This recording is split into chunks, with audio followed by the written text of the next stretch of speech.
Not good other than maths. Okay. Um. All right. They were mid. Okay. So that's the thing about mid-year exams. They don't give you a true picture of where you stand. I mean, if you guys, since you guys are in A levels now, you guys can probably recall how you guys did back in O levels in your mid-year exams, and then how you guys did in your mocks, and then how you guys did in your actual CI exam. So I'm sure you can tell that there has been significant improvement.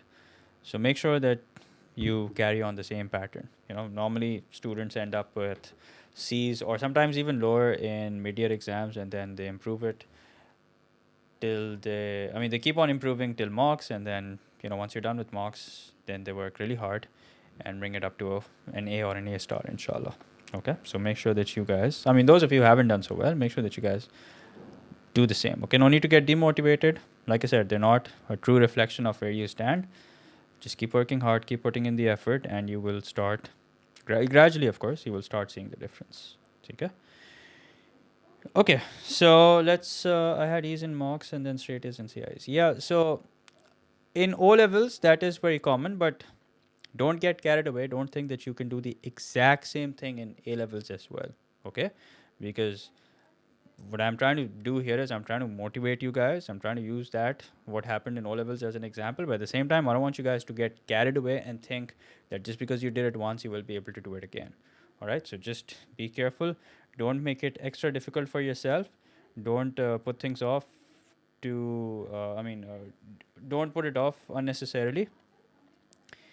If you haven't done so well in mid-year, then try and work really hard for the mocks, because if you don't do well in the mocks, then I'm afraid you won't have enough time to uh, improve significantly. You can improve, but I don't think it's a significant change is possible, because it'll be too late then.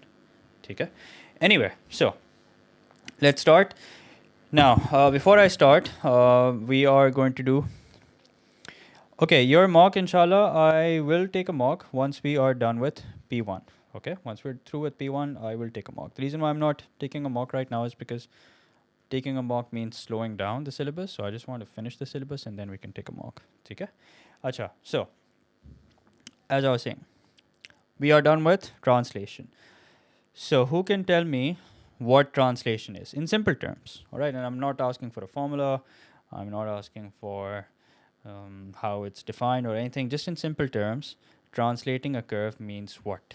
What happens to it after you translate it? Yeah, it's moving around the curve. Okay, so it either moves horizontally or vertically. Okay, so if I add something to the entire equation, let's say I add 2, yeah, changing position, perfect. If I add 2 to the entire equation, what will be the graphical impact? What will happen to the curve? Let's say it's y equals to x square, and then if I, let's say, do y equals to x square plus 2, so what happens as a result? Yep, it's going to move, every point is going to move 2 units up. Okay. If I subtract 2 from x, then what happens? Yes, it moves 2 units to the right. Sir, sorry for interrupting, but is share? No, share and enlargement and rotation, they're not in your syllabus. I think I wrote it. I wrote this down somewhere. Achha, I didn't write share. I'll write it down. Share is not something that you have in your syllabus. Okay. Changing position without changing the actual curve. Yeah, that's correct. Okay, so once if you subtract something, it moves towards the right. If you add something, it moves towards the left. Okay. Okay, so we did translation in detail. That was just a quick recap through a quiz. Now what we're going to do is we're going to do stretch. Okay, we're starting with stretch. Just a minute. Let me take out my notes so I don't forget anything.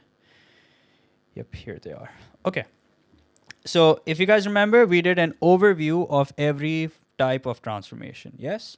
So we did an overview of translation, rotation, translation, stretch, and reflection. Yeah, we will inshallah finish stretch today. Okay. So there are 2 types of stretch. Can you guys tell me what those stretches are? What are the 2 types of stretch that we have in our syllabus? Yeah, vertical and horizontal. Okay, but vertical and horizontal are the terms that we use. Okay, we don't. That's not what we write down. Vertical stretch. When we say vertical stretch, we say it's a stretch that is parallel to the y-axis. Yes, very good. And when we say horizontal stretch, we say it's a stretch parallel to the x-axis. Okay. So again, since we have done trigonometry, since we have done trigonometric curves, this is going to give us an advantage because we're going to use the example of sine only. So what's the date today? It's the 28th of December. So let's say that you have to make y equals to sine x from 0 to 360. Okay? So let's do that. Something that we're all too familiar with. This is a graph that starts at 0, and at 90 it's 1, and at 180 it's 0, and then at 270 it's -1, and at 360 it's back to 0. Okay, so here's 1, here's -1. There you go. Okay, now if I, let's say, make the graph of y is equals to 2 sine x, and let's say it's the same range from 0 to 360, then what happens? Every point, every y coordinate gets multiplied by 2. Okay, if you think about it, you're going to work out sine x the way that you do it normally. Okay, you're going to plug in 0 in place of x, you're going to plug in 90 in place of x, 180, 270, 360. But then, because of the 2, all the resulting values will get multiplied by 2. Okay, so that is why the end result is going to look something like this. 0 remains at 0. At 90, it was previously 1, but 1 multiplied by 2 becomes 2. At 180, it's going to be 0 because 0 times 2 remains 0. At 270, previously it was -1, now it becomes -2. And at 360, it's still going to be 0 because 0 times 2 is 0. So this is what you end up with. Now the question is, how do we describe this? We can see it's a vertical stretch. All right, we can see that it's a vertical stretch, but that is for us. Okay, that's for us. We can see that it has been stretched vertically, but that is something that we use to describe it amongst ourselves. If you write vertical stretch, I'm afraid you're not going to get any marks. Okay. It is a stretch which is STRE. I don't know what's gone wrong with my spelling. Is that how you spell stretch? Yeah. It's a stretch which is parallel to the y-axis. Okay, why? Because you can see it getting taller. Notice that it's only getting taller. It's not getting narrower and it's not getting wider. Okay, so the width remains the same. Okay, so this is like a side note. The side note is that the height changes, and the height could change in the sense that it could get taller or it could get shorter depending on the scale factor. Okay, it could get taller or shorter. Okay, but the width remains the same.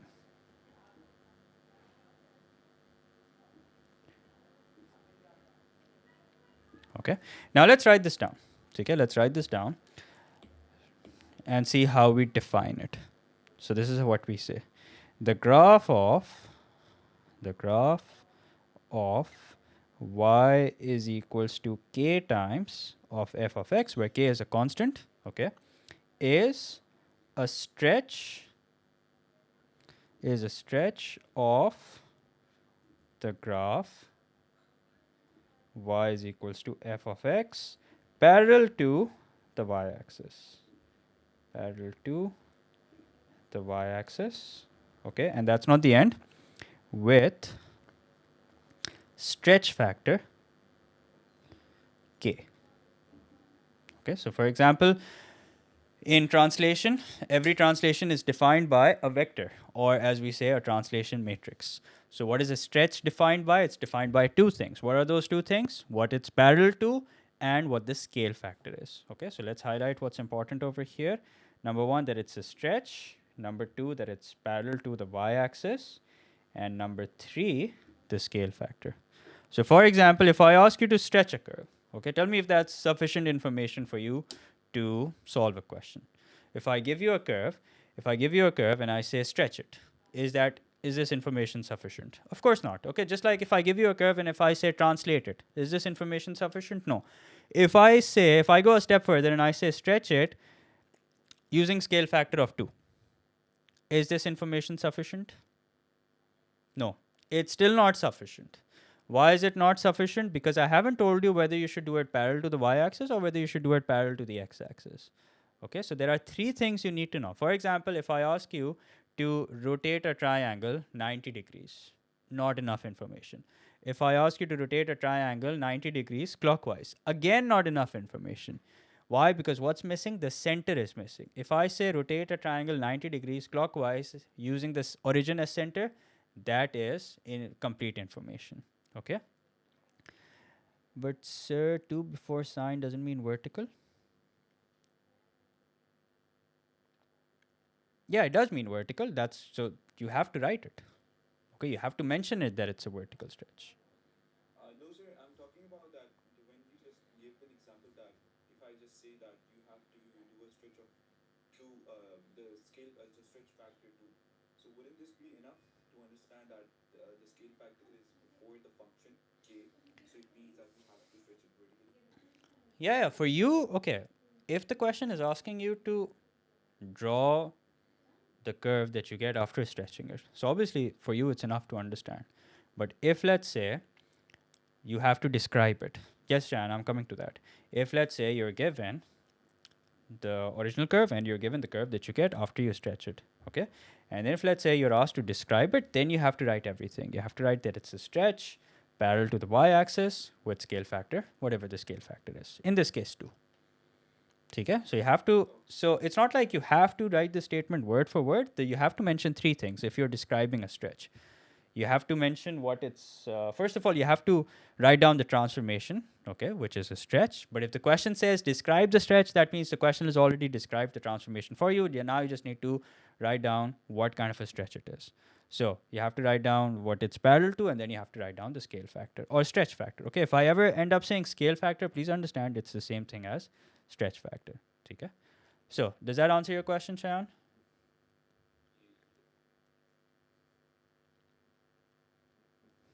Okay, brilliant. So this was an example of a vertical stretch. Okay, this was part A, an example of a vertical stretch. So now let's see what a horizontal stretch looks like. So thankfully, we have done examples of horizontal stretch as well. Okay, again, without realizing it. When we were doing trigonometric curves, we have done examples of horizontal stretches. So here also, I'm going to use the graph of sine x. So y equals to sine x. Let's draw this. Let's copy this graph only.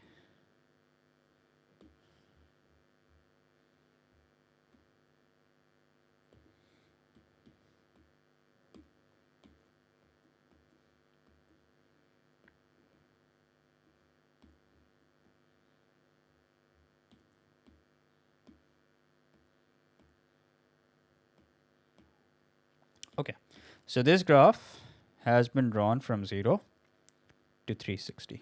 Okay, now let's say I ask you to draw y is equals to sine 2x for the same range, 0 to 360. Okay, so what is that going to look like? Let's see what happens as a result. We know that all the x values get divided by 2. Okay, now you can see that with x, things work the other way around. When you add something, it moves to the left. When you subtract something, it moves to the right. When you multiply x by 2 in the equation, the graphical impact of that is that all the x values end up being divided by 2. So that means now if I have to make sine 2x, what will that look like? So previously, the point that was at 0, 0 will remain at 0, 0 because the x coordinate, which is 0, if you divide that by 2, makes no difference. The point that was at 90, which is 1, the y value is 1. The same point will now be at 45. Okay. Previously, the point which was at 180 will now be at 90. Okay. And then previously, the point which was at 270 will now be at 135. And again, previously, the point which was at 360 will now be at 180. Okay. So I'm just going to change this slightly. I'm going to make it from 0 to 180. Okay. because we just have to understand the concept, and this is sufficient. So what's happened as a result? How do we describe it? We say that it's a horizontal stretch. Now, if you remember earlier, I said that stretching doesn't mean that it's always going to get taller and it's always going to get wider. Okay, it's possible that it can get shorter and it's possible that it can get narrower. And I gave the example of enlargement that we did in O levels and IGCSE. Just because an object is enlarged doesn't mean that the image is always going to be larger than the object. Why? Because if, let's say, you're asked to enlarge a certain triangle, if you were asked to enlarge a certain triangle with scale factor 0.5, then your image, you would have been half of the object. Okay, we still say it's enlargement, but because of the scale factor, the image has gotten smaller. Okay, so please don't make this a standard rule that every time you're asked to stretch a graph or a shape, it's always going to be wider and it's always going to be taller. No, that's not the case. Sir, if the range is still 360, okay, so if the range, yeah, I get it. If the range of x or if the domain is still 360, the only difference that will make is that you will make 2 cycles. Okay, the only difference that will make is that you will make 2 cycles. But because I just wanted to compare one cycle of y equals to sine x with one cycle of y is equals to sine 2x, this is enough. Okay, all the rules of trigonometry apply still here. Can you explain horizontal stretch once more? Okay, sure. So when x gets multiplied by 2, what happens as a result? All the x values get divided by 2. Okay? And as a result, like if we were to describe the two graphs, we would say that the green graph is a stretch of the blue graph. Description of that would be same. Yeah. Okay, it will be the same. Okay? So, as I was saying, the green graph is a stretch of the blue graph. Okay, and it's a stretch, it's a horizontal stretch. Okay, as you can see that it's a stretch. Now, although it's not like a stretch, it's like practically a squeeze, it's gotten narrower, but we still call it a stretch. Okay, it is a horizontal stretch. But again, horizontal is something that we use. S-T-R-E-T-C-H. Yeah. How do we describe it formally? We say that it's a stretch parallel to the x-axis. Okay, so let's write this down.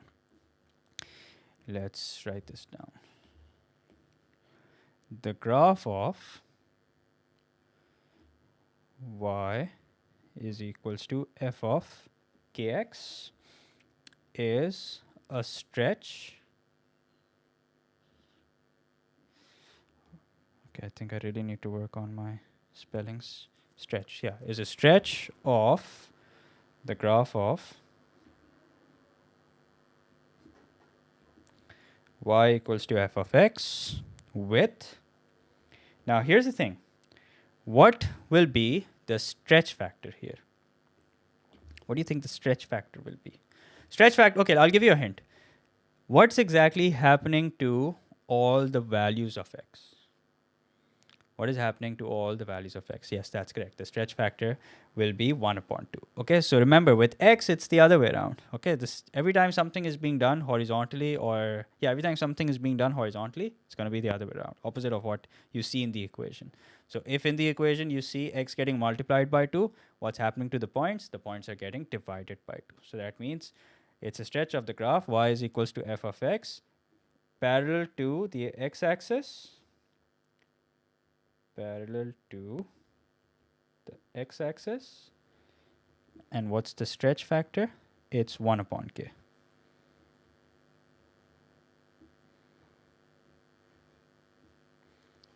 Okay, and as we did earlier with translation, I gave you guys a summary which you can use to translate whatever you want. Here also, I'll give you guys a summary, a cheat sheet kind of a thing, which you can use to stretch anything you want. Okay? So in this case, what will be the scale factor? In this case, the scale factor is going to be 1 upon 2. Okay, so in this case, the scale factor equals to 1 upon 2. Okay, why? Because that's what's happening to all the values of x. All right? All good now?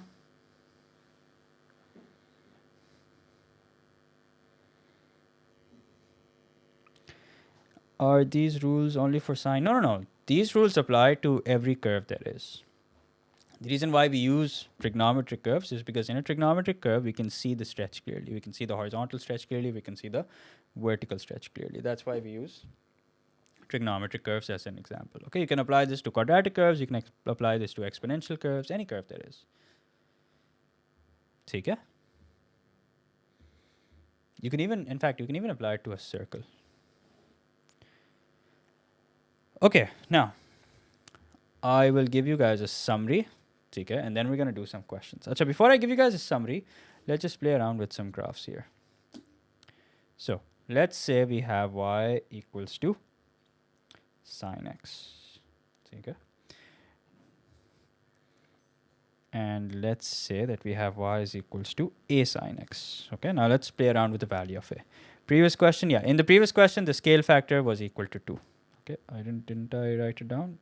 No, I didn't. Okay, I'll write it down. So in this question, the scale factor is equals to 2. Okay, scale factor is basically describing what's happening to all the points. Okay, scale factor is describing what's happening to all the points. If you put the constant after sine cos, it naturally becomes no. If you put the constant after sine, that means it's being multiplied by that constant. So for example, if I write sine x and then if I make a bracket and then if I write 2 after it, that will eventually become 2 sine x, which will result in a vertical stretch. When does it result in a horizontal stretch? When you multiply x by something, when you change the angle. X is the angle, so if you multiply x by something, that is what results in a horizontal stretch.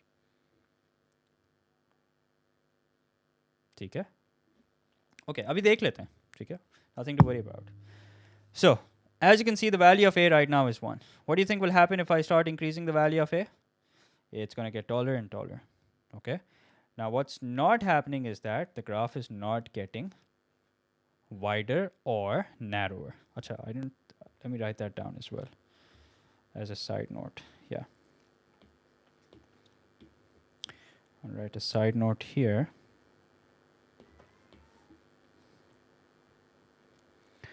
And the side note is similar to what we wrote earlier, that the width will change. And when we say width will change, what does that mean? That means it's either going to get wider or narrower. Okay, it's either going to get wider or it's going to get narrower. And what will remain the same this time? The height will remain the same.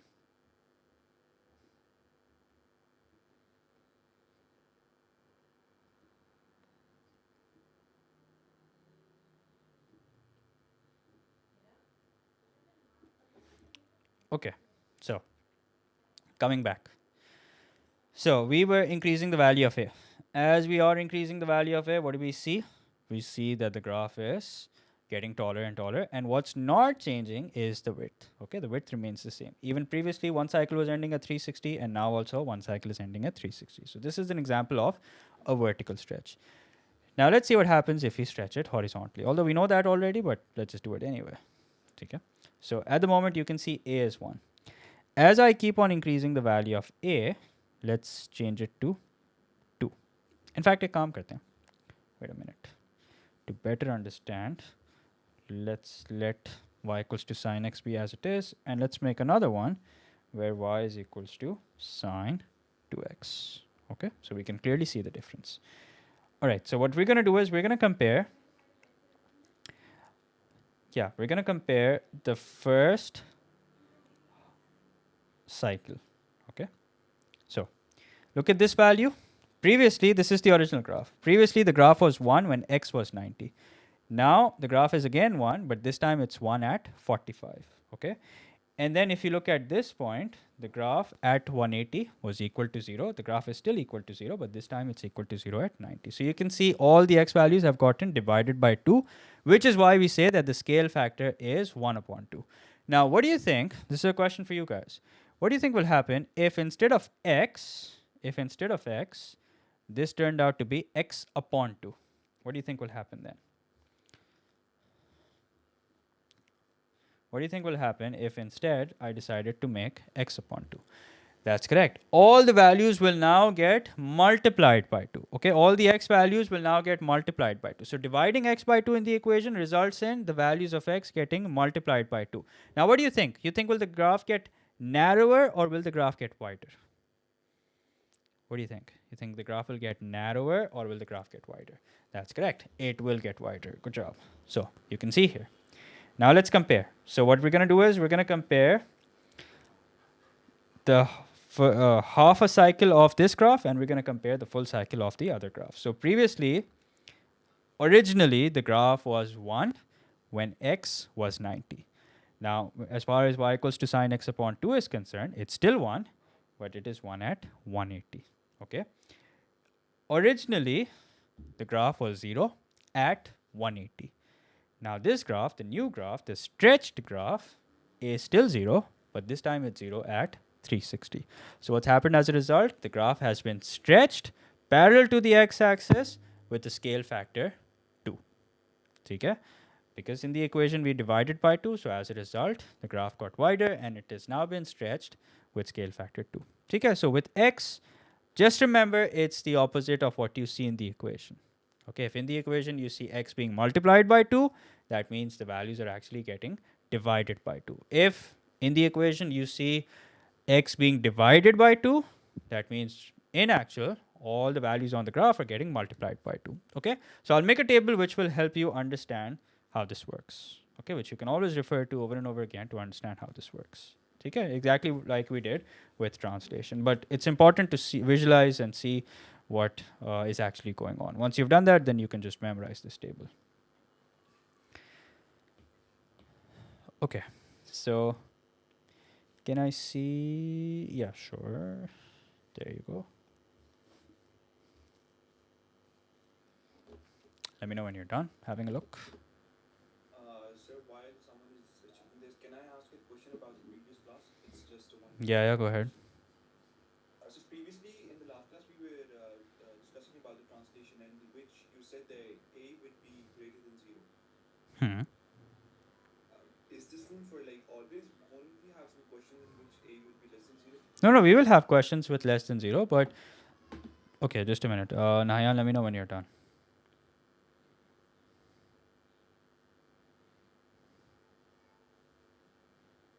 Okay.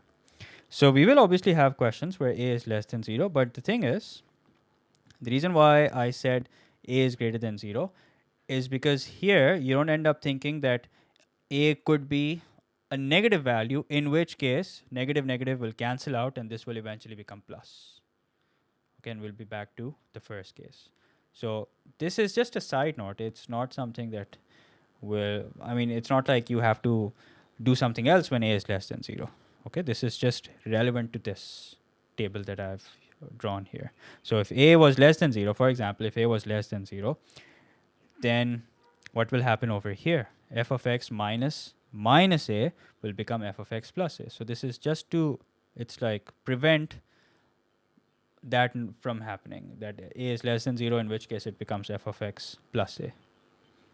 Okay, it has it to answer your question, it's not like you have to do something else if a is less than 0. Just follow this rule. Okay. All right. Okay, so yeah, remember this table now. Y equals to f of x. All right. Then in the column next to it, we're going to write down a description.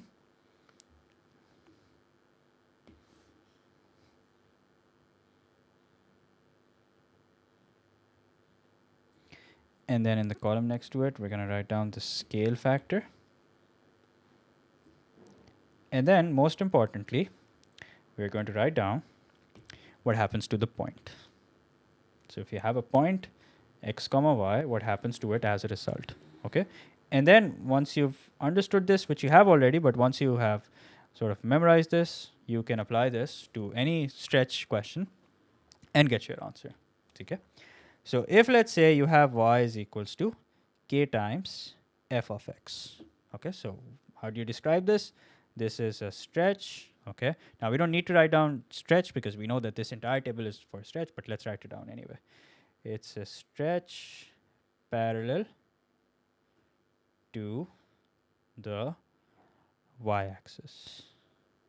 Okay, and if, let's say here also I'm going to write down a note, okay, if k is greater than 1, all right, if k is greater than 1, then what happens as a result? What happens as a result is that the graph gets taller. Okay, and what's the scale factor? The scale factor is k. What happens to the point? All the y values get multiplied by k. Okay, if let's say you have something that looks like this, y is equals to 1 upon k f of x, then it's still a stretch. It's still a stretch, and it's still parallel to the y-axis.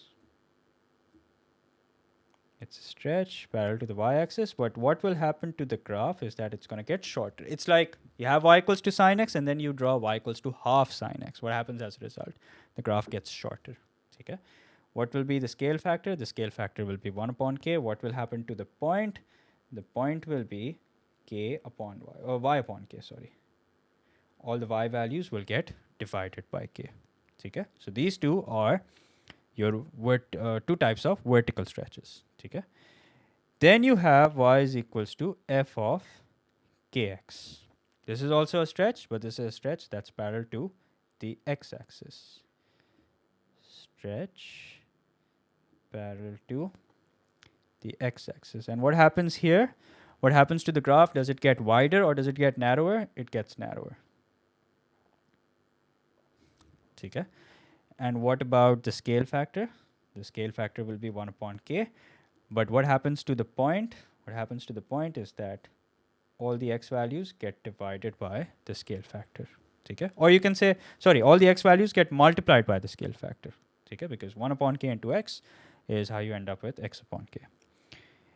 And then if you have something like this, x upon k, this is also a stretch. This is also a stretch which is parallel to the x-axis. But in this case, the graph does not get narrower. Instead, it gets wider. What about the scale factor? The scale factor is k. What will happen to the point in this case? It's going to be kx, y. Okay? So, take a good look at it. Let me know if you have any questions.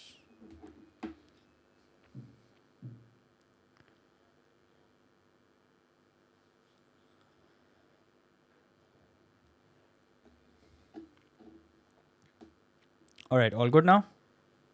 Let's do some questions so you guys understand how this thing really works. Okay, abhi tak to all that we have done so far has just been theory, but now let's do some questions so we see how the whole thing works. All right, just a minute.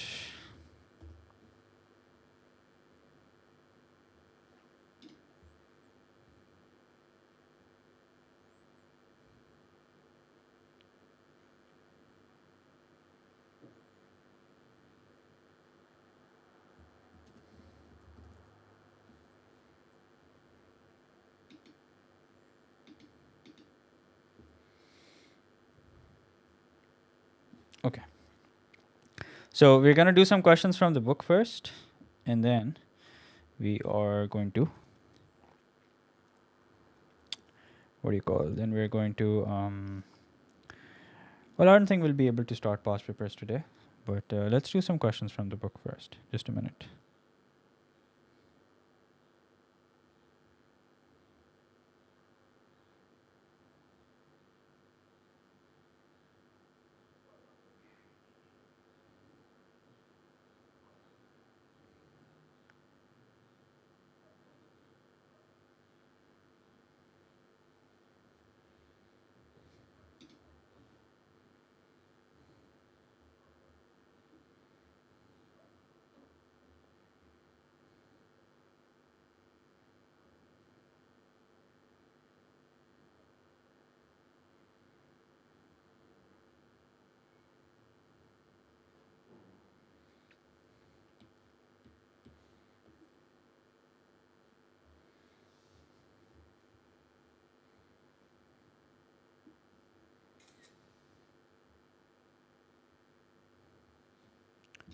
Okay. Here is a question which we're going to solve.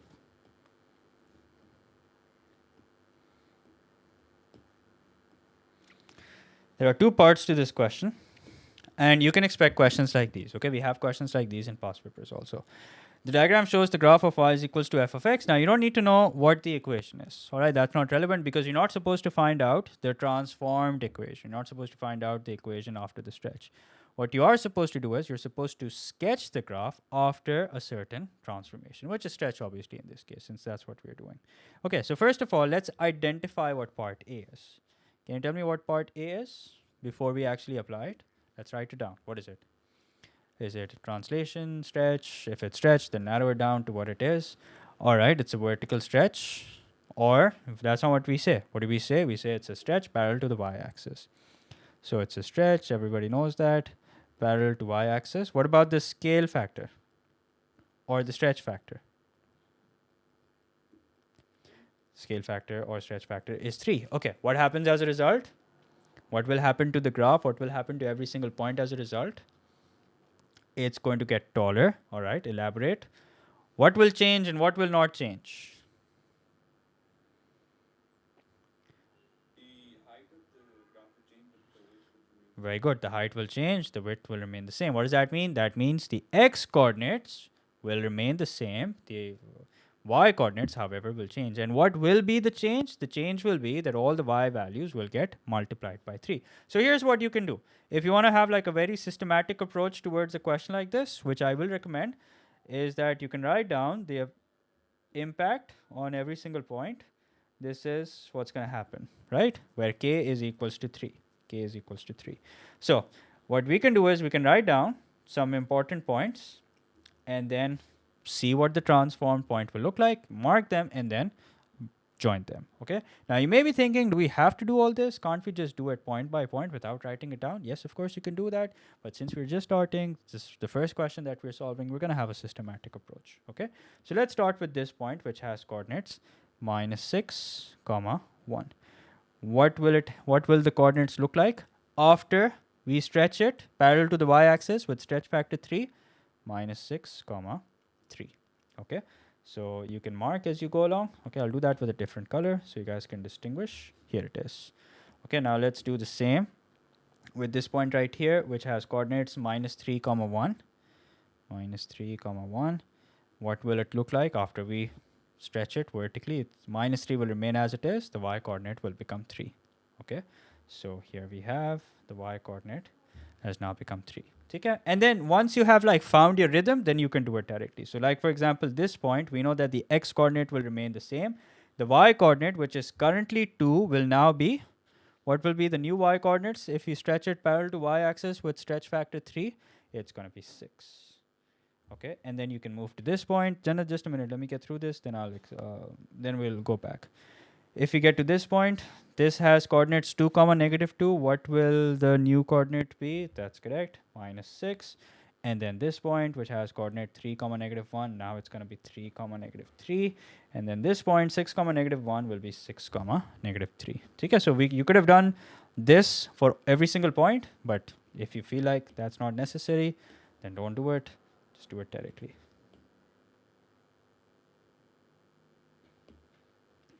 So you can see the graph has indeed gotten taller, but the width has remained the same. Okay? Acha, there you go, Jannat. You can have a look at the table and let me know when you're done.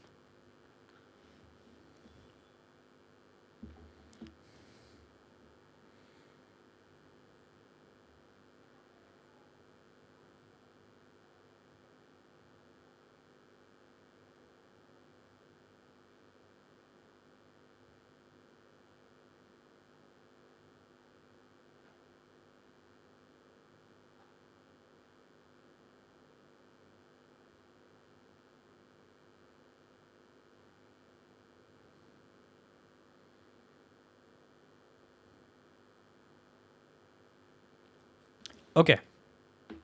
Sir, how do you know which points to select for the stretch? So it's like, all right, let me ask you this question. If let's say you had to rotate a triangle, so what are the points that you're going to choose if you have to rotate a triangle or enlarge a triangle? What are you going to do?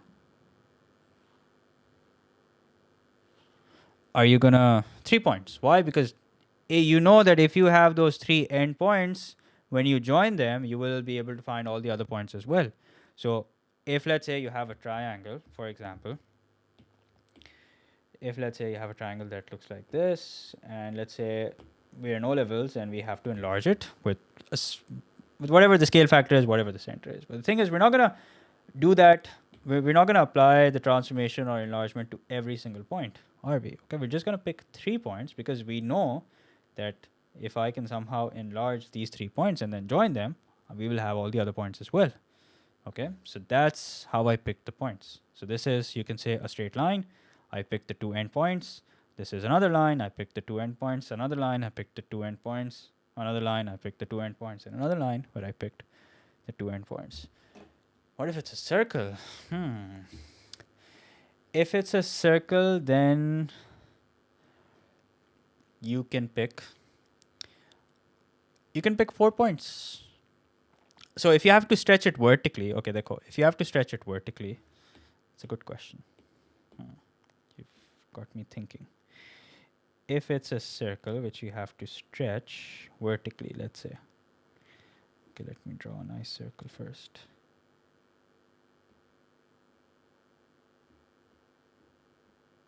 Okay, so let's say this is a circle which you have to stretch vertically. Now, you know that if you stretch it vertically, what will change?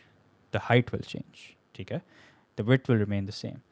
So what we're going to do is we can pick this point.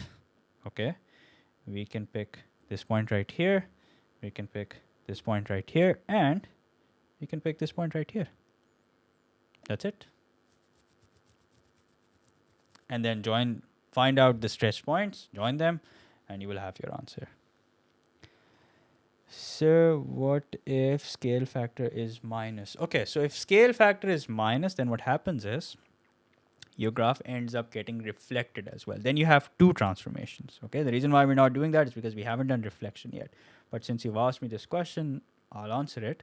If let's say you had y is equals to minus 2 sine x. Okay, and let's compare this with y equals to sine x. In that case, you have a combination of transformation, which is something we are going to do. We're just not going to do them right now. Okay? So if let's say you have something like this, so this, the green graph and the purple graph. The purple graph comes as a result of 2 transformations. One is reflection. Why? Because first it's going to become y equals to minus sine x. Then it's going to be a stretch parallel to the y-axis with scale factor 2. Okay? So, but this is not something that we haven't done. We've done yet, so we're not going to look into that. Okay? But just to answer your question, if it's minus, that means there are 2 transformations, and one of them is a reflection, and the other is a stretch. Okay? Achha, now let's do part B. I hope that answers your question, Jannat.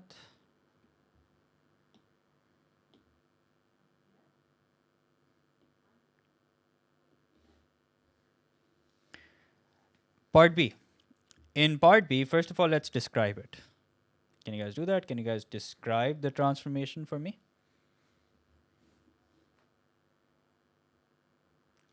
Is it translation? Which is obviously not. It's definitely stretch, but can you narrow it down to what kind of stretch it is? Stretch that's parallel to the x-axis, which will make the graph narrower. That's true. Scale factor will get the half. That is correct. That is correct. So The x coordinates will get affected. The y coordinates will remain the same. brilliant. So it's a stretch parallel to x-axis. Now the reason why I'm emphasizing on this right now is so that we get used to the language that the examiner is expecting from us. Stretch parallel, sorry, not on the y-axis, stretch parallel to the x-axis, okay, with scale factor 1 upon 2, or stretch factor 1 upon 2, okay? And as a result, what happens to the points is that the x coordinates will now get divided by 2. Again, you can do this the long way, okay, find your rhythm and then do it the shorter way, okay? And keep in mind, this is something that you have to keep in mind. Keep in mind that the end result will be a graph that's narrower, okay, and the height will remain the same. You know how, if let's say you were asked to draw a straight line which has positive gradient. So you're going to keep one thing in the back of your mind, that is your line should be upward sloping. Okay, if somehow due to some error you end up making a line that's downward sloping, then that should strike you that, I've done something wrong. I should probably double check. So this is also something we keep in mind, so that if we look at our graph and it's not what it's supposed to be, we realize that we have done something wrong, and then we can always go back and fix it. Okay? So let's pick up a few points and see what's happening to them. So minus 6 comma 1 will now become, since the x coordinate gets either multiplied by half or divided by 2. Same thing. Multiplying by half or dividing by 2 means the same thing. So now it's going to be minus 3 comma 1. So that means this point, minus 6 comma 1, right here, has now become minus 3 comma 1. That means it's right here. Okay?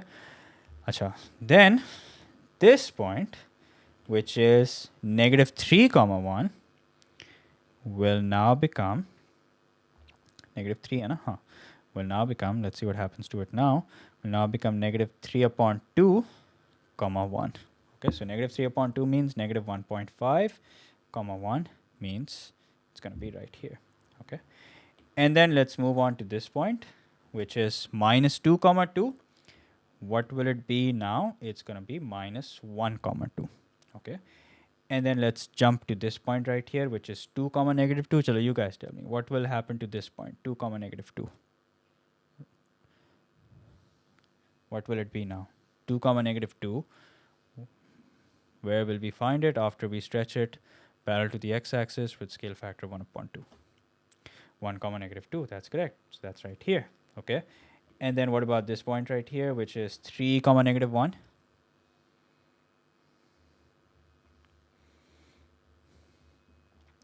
Where will we find 3 comma negative 1?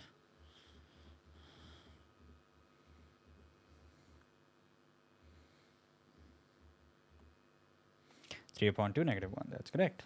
Okay, and then 6 comma negative 1 will be at 3 comma negative 1, and that's it. You can now join, and then remember what we saw earlier, that our end result should be narrower. Okay, and the height should be the same. So you can see that is the case. It's narrower, and the height is in fact what we said it's going to be. It's the same. Okay? So keep these things in mind, and inshallah you won't go wrong. So as always, take a good look at it. Let me know if you have any questions.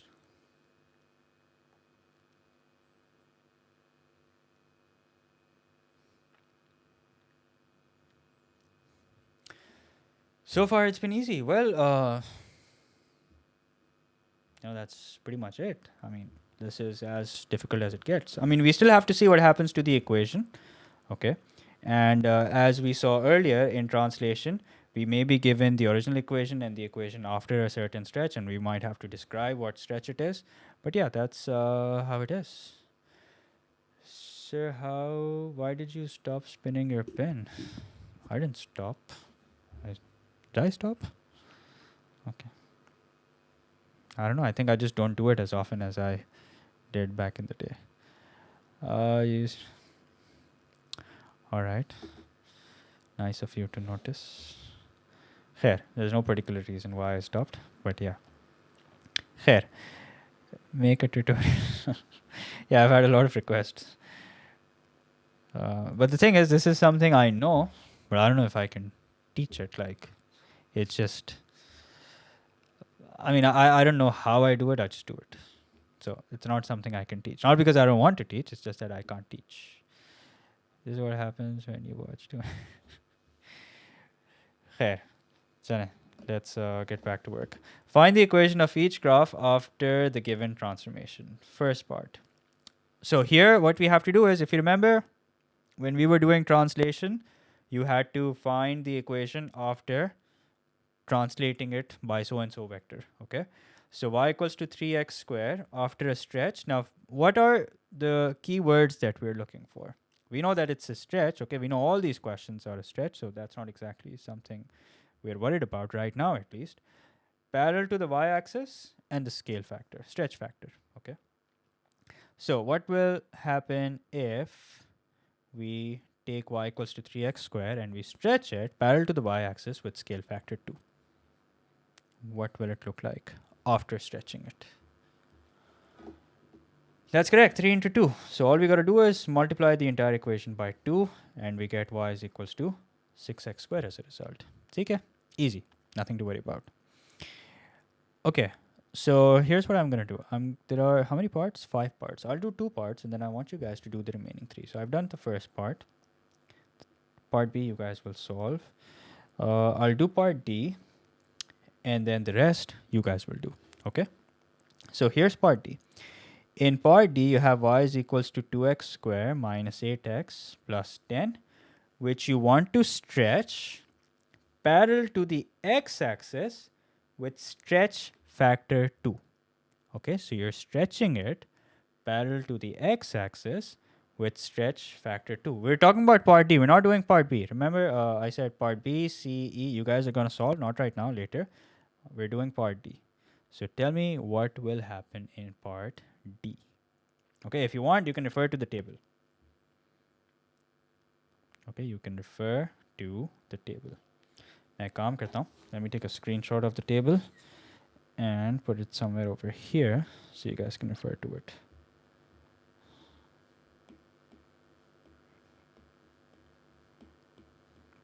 So be careful.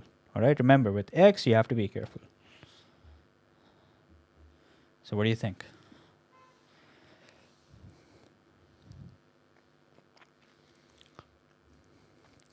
That is correct. Divide by 2. Okay, upon 2. So all the x values will get divided by 2. So basically this is what's going on. Previously it was f of x, but after you stretch it horizontally with scale factor, with stretch factor 2, okay, I'll just write x in the bracket to show that it's parallel to the x-axis. Okay, the equation will now be half of x. Okay, so I'll repeat. Notice that if you stretch it with scale factor or stretch factor k and it's parallel to the x-axis, your equation looks like x upon k. And what's k? K is whatever the stretch factor is. Okay, so that means now your new equation is going to be 2 into half x whole square minus 8 into half x plus 10. Okay, x gets replaced by half x. Now let's solve this, see what do we get. So we get 2 into 1 upon 4x square, which means 1 upon 2x square minus 4x plus 10. Okay. A lot of times people will mess this up and they will end up multiplying the equation by 2 because they will probably not pay attention to the fact that it's a horizontal stretch. Okay, with a horizontal stretch, we do the opposite to the equation. So if the stretch factor is 2, that means x gets divided by 2. If the stretch factor is 3, that means x gets divided by 3.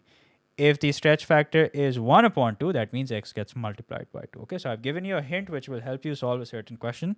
I'm not going to tell you which one, of course. So go ahead, I want you guys to solve the...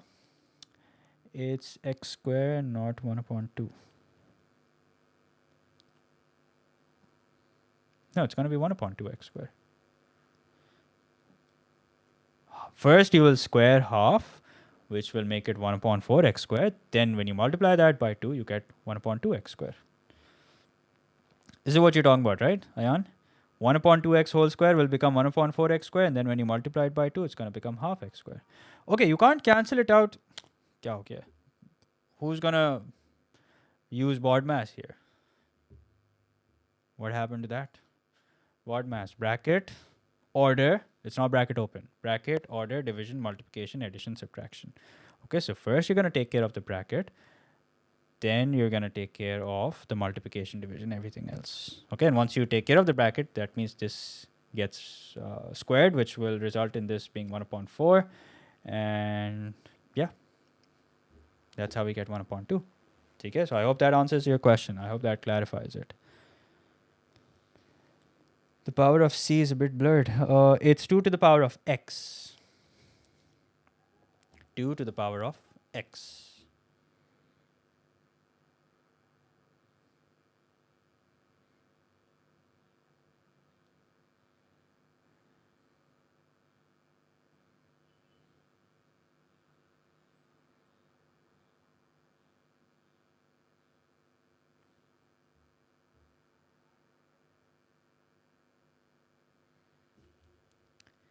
Okay, so I'll give you guys 3 minutes.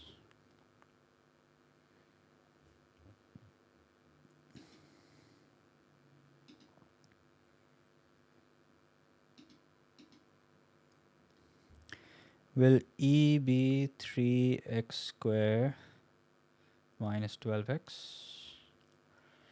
Are you sure about that? Are you sure about that?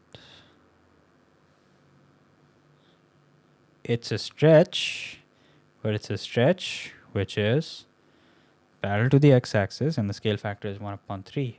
So think about it. Think about what you're saying, Fawaz.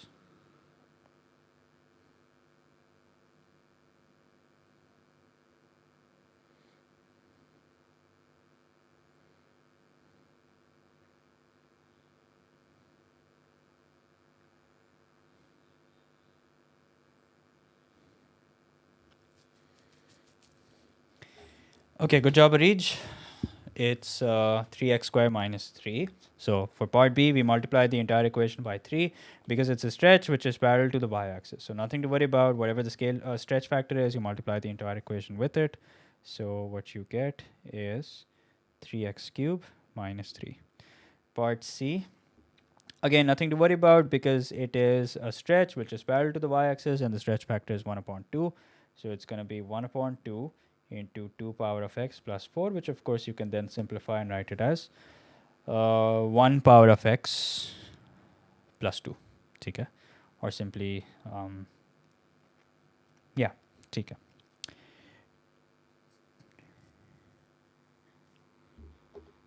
No, wait, you can't write it as 1 power of x. It's going to be 2 to the power of x minus 1. Okay, you can't cancel out the 2 and 2.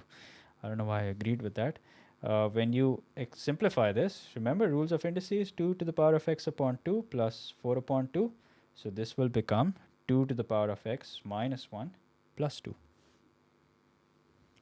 Okay? All right. Yeah, it's okay. Part D. So I've done part D. Part E is 18x cubed minus 9. 108x is correct. Okay, but it's not 18x cubed.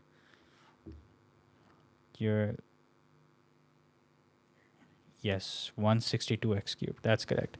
So basically, with stretch factor 1 upon 3, and because it's parallel to the x-axis, what's going to happen? F of x will then become f of 3x. Okay, that means x, wherever you see x, doesn't matter whether it has square, cube, power 4, 5, doesn't matter. But x will simply get replaced by 3x. Okay, that's what we're going to do. We're going to replace x by 3x, and then we'll simplify and see what happens. So 6 into 3x cubed minus 36 into 3x. So what happens as a result is that you get 162x cubed minus 108x. Okay, so I hope everyone understands. It's always a good idea to go a step further and write this down. Okay, write down the impact on the equation before you find the new equation. Okay, and you can always refer to the table to find out the impact to the equation. Okay, acha. Now what we're about to do now is as hard as it gets as far as just stretch is concerned. Okay, so if you're able to do this comfortably without my help, then that means you've understood the entire topic, and that's it. My job is done. Yes, I can scroll up, don't worry. There you go. Let me know when you're done.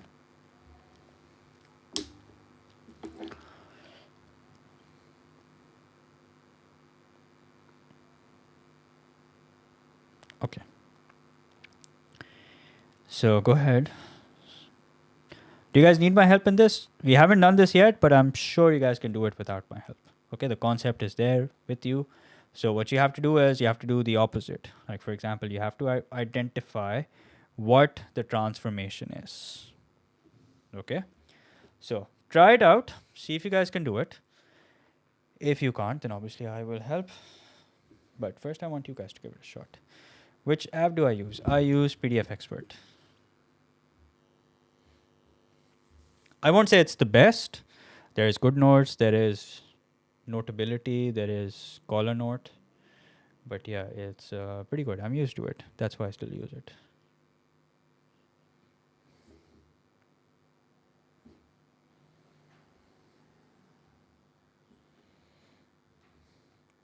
So, part A. Has anyone figured out what the transformation is? And it's only going to be stretch, okay? Keep that in mind. It's not going to be translation, okay? Since we're only doing stretch.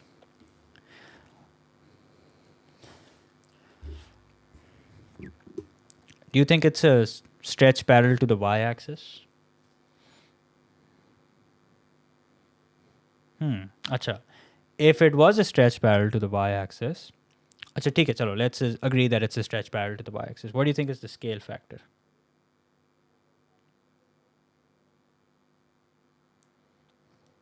Okay, now those of you who are saying it's a stretch parallel to the x-axis, let me ask you guys. Why would you say that it's not a stretch parallel to the y-axis? Okay, so listen to my question carefully. Why would you say that this is a stretch not parallel to the y-axis? 5 is the same. Good job. 5 is unchanged. Yes. Had it been a stretch, so Fawaz, I want you to listen to what I'm saying. Had it been a stretch parallel to the y-axis, how do we stretch something parallel to the y-axis? We multiply the entire equation by whatever the stretch factor is. Had it been, let's say, a stretch parallel to the y-axis with, let's say, stretch factor 4, we would have taken this equation and multiplied it by 4. And as a result, we would have gotten 4x squared plus 8x minus 20. What we have, however, is 4x squared plus 4x minus 5. Now, because this 5 remains the same, the constant still remains the constant. That tells us something. That tells us that this is definitely not a stretch parallel to the y-axis. That means this is definitely a stretch parallel to the x-axis. Okay? Now, if you remember, let's take a step back. In O-levels, if we had to describe the transformation, we would always, I mean, this is the way that I recommend it. We would always cross out the ones that it wasn't. Okay, so if you see two triangles and you're supposed to write down what transformation it is, so it was always a good idea to start by writing what it's clearly not. Like, for example, if the size is the same, that means it's clearly not enlargement. If the shape is the same, only the position has changed, that means it's clearly not translation. Okay, now we'll come to that. We'll see what the final answer is, but listen to what I'm saying. Then we would normally be left with reflection and rotation, and then we would further narrow down to see whether it's reflection or rotation. Okay, so here also we're going to first cross out what we can comfortably, what we're sure that it's not. So it's clearly not a stretch parallel to the y-axis. Now it's a stretch parallel to the x-axis. Let's see what the scale factor is. So it's a stretch parallel to the x-axis. Okay, now let's see what this stretch factor is. It's 1 upon 2, that is correct, but some of you, somebody said 1 upon 4. Okay, Nayan, you said 1 upon 4. Let's see why it's not 1 upon 4.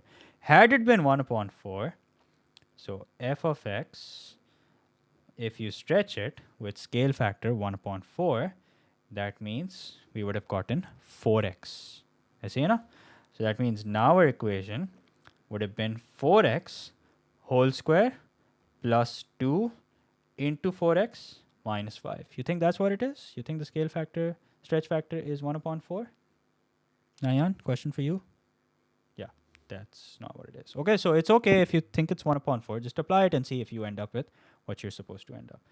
So now let's try if the scale factor is, or stretch factor, 1 upon 2. So in that case, f of x should be f of 2x. Let's see if that's the case. Okay, you've already answered part B. That's great. So y is equals to 2x whole square plus 2 into 2x minus 5. So let's see what do we get. We get 4x square plus 4x minus 5. That's correct. So scale factor is in fact 1 upon 2. This is correct. Okay. Now part B is a no-brainer. Reason behind that is that we see everything getting multiplied by a certain constant, and that constant is 3. So that means clearly this is a stretch. This is a stretch which is parallel to the y-axis.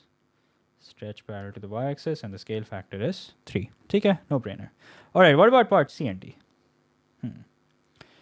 Part C and part D. What do you guys think? C stretch to the x-axis. All right, let's see if you can back that up. Stretch parallel to the x-axis. Why do you think so?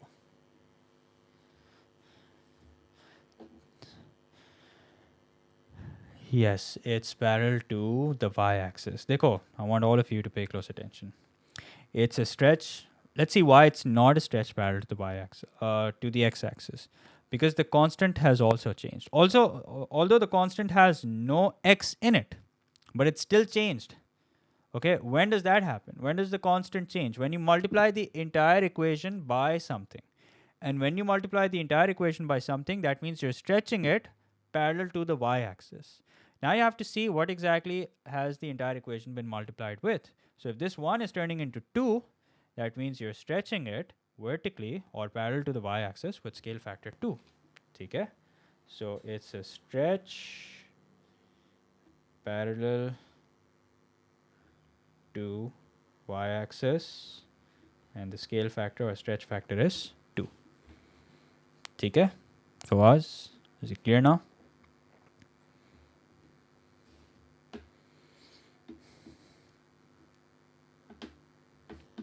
How 2? Why not? This 1 is turning into 2. How do you get 1 to turn to 2? When you multiply it by 2. Dekho. Let's say we have a doubt. Okay, let's say we're not sure. So koi baat nahi. Let's put this to the test. So if you have y is equals to f of x and you do what I've written above, you stretch it vertically. Okay. So if you stretch it vertically with scale factor 2, this is what you get, right? So let's see. Y is equals to 2 into 2 power x plus 1. What do you get as a result? Now you may be thinking, what do we do about this? 2 into 2 power x. Okay, well, same bases are being multiplied, so powers get added, and 2 times 1, that's a no-brainer, is 2. Okay. Acha, Fawaz, I'll explain it again. Dekho. First of all, realize that if you're stretching it vertically, that means you're multiplying the entire equation by something. Okay? So in part C, the reason why we know for a fact that we're stretching it vertically is because the constant is changing. Okay, if let's say we were only changing x, then the constant would have remained the same. I say, if let's say we're only changing x, we're only tweaking x, maybe making it 2x or half x, whatever, then the constant would have still remained the same. But the fact that the constant has changed, that means something has been multiplied. We've multiplied something the entire equation with. Now we have to see what we multiplied the entire equation with. So if 1 is turning into 2, that means it's clear that we've multiplied the entire equation by 2. Okay? All good now? Acha, part D. So you guys are saying it's a stretch parallel to x-axis, scale factor 1 upon 3. That is correct. Okay. Yeah, that's correct. So how do I know that part D is not a stretch parallel to the y-axis? How do I know that? The constant remains the same. Yes. Acha, okay. So now you're probably gonna start pulling your hair because of this. Even if we stretched this curve parallel to the y-axis, the constant would have remained the same. Why? Let's say because it's inside the square root. Okay, let's say I decided to stretch this parallel to the y-axis with scale factor 3. What am I going to do? I'm going to multiply this entire equation by 3. I say, and then what will it look like?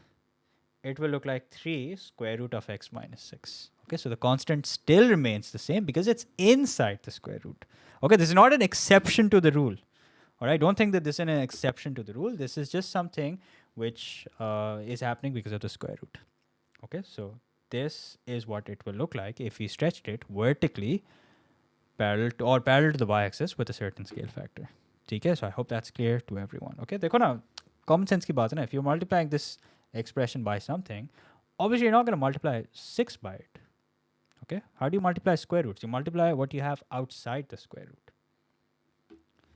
Okay, so this is a stretch parallel to the x-axis Now, the reason why I'm doing all this, the reason why I'm writing this over and over again, so that you guys get used to the language. Sir, you have to make an answer. Okay, I'll come to that. So, stretch factor parallel to the x-axis with scale factor 1 upon 3. Now, how do I know it's 1 upon 3? What's happened to x? It's become 3x. That means x has been multiplied by 3. Just x has changed to 3x. So if f of x is turning into f of 3x, what could that mean? That means it's a stretch parallel to the x-axis with stretch factor 1 upon 3. You mean we can have two answers to the same problem? No, you can't have two answers to the same. That will happen, but not right now. Okay, that will happen, but not right now. Over here, we're only going to have one answer.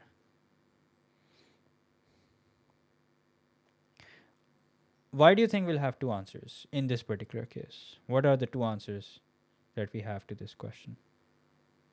I mean, I'm asking you. I'm just generally curious. You were previously discussing that because of the under root, even the y stretch would work with this question. No. That's not what I said. Okay, I didn't say that even if you stretch it vertically with scale factor 3, you will get the same answer. What I was saying was that the reason why we know that it's not a vertical stretch is not because the 6 remains the same. Dekho, what I'm trying to say is that even if you stretched it vertically, the 6 would have remained 6 only. The difference would have been that you would have had a constant outside of the square root. Okay, that would have been our cue that this is a vertical stretch. Not that 6 has changed, because 6 won't change even if you stretch it vertically. Why? Because it's inside the square root. Had it been y is equals to x minus 6, and then if you stretch it vertically, then obviously the 6 will also change, because you're going to multiply the entire equation. Okay, so I hope it's clear now. All right, so we're going to keep it till here only. We will, inshallah, pick this up on Saturday. Saturday, we'll do reflection. And once we're through with reflection, we're going to do combined transformation as well. So I'm just asking you guys, is it okay if on this Saturday we don't do a Q&A class and we complete functions? Do you guys have like a lot of... Because last Saturday, you guys didn't have... I don't think anyone showed up. I think there were just like 2 or 3 students and nobody had any questions. So I think this Saturday, I don't want to waste 1 hour on Saturday while you guys have no questions. Okay? So I'm going to take a 2-hour class on Saturday, inshallah. We'll complete reflection and then we're going to do combined transformations. Okay? So I really want to finish Saturday. 4 to 6. Saturday is going to be 30... Tero. What date is it going to be? It's going to be the 30th. Yeah. So let's see if we can finish functions. I don't think we'll be able to. I think we'll finish it on Tuesday. Okay, and we still have past paper questions to do. Okay, Fawaz, let me see if you guys are in a position for me to give you some homework, because there are limited questions of transformation. So let me see if I can find some questions and give you guys this homework. Okay. So yeah, anyway, I'll stop here. I'll see you guys, inshallah, on Saturday. Yeah, of course. P1 will be finished in January. Don't worry about that. Okay. No, I don't feel that. I don't feel time is less at all. We have plenty of time. Okay, once we're done with P1, once we start solving past paper questions, yearly past papers, then you guys will feel like things are under control. Yeah, we'll start M1 as soon as we finish P1. Okay, M1 honestly is going to take you guys, it's going to take us a month. Okay, because we literally have like 4 or 5 chapters. You have around 4 or 5 chapters in M1, you have 4 or 5 chapters in S1. Okay, so it's not going to take us very long. Don't worry, this is how it was last year also. In fact, last year it was even delayed slightly, but this year we're way ahead of schedule. No, there's no relative velocity in M1. Okay. So I will stop here. See you guys, inshallah, on Saturday. So take care, everyone. Allah Hafiz.